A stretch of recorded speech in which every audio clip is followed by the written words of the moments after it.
12 millions de Français sont touchés par un handicap plus ou moins grave. Parmi eux, 80% ont un handicap invisible. 2 à 3% de la population utilise un fauteuil roulant. Il s'agit seulement d'estimations.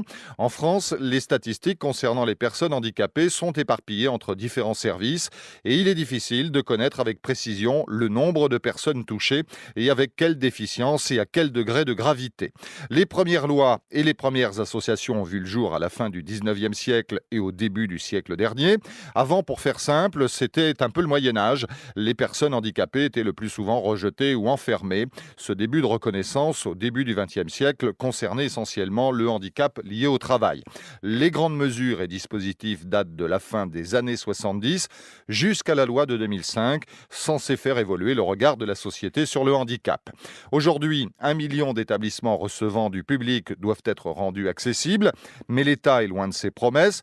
Seulement 330 000 de ces ERP ont engagé des travaux d'accessibilité partielle ou totale.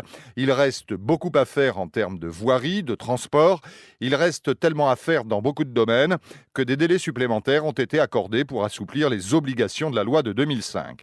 En ce qui concerne le travail, 2,5 millions de personnes handicapées et reconnues comme telles sont bénéficiaires de l'obligation d'emploi des travailleurs handicapés. 81% occupent un emploi ordinaire, mais le taux de chômage de ces personnes handicapées reste 2 fois supérieur à celui de la population générale. Enfin, l'école. Les enfants handicapés doivent être accueillis dans les établissements de leur secteur. À la rentrée scolaire 2014, 260 000 élèves en situation de handicap étaient scolarisés en milieu ordinaire. 20 000 enfants handicapés ne seraient pas scolarisés.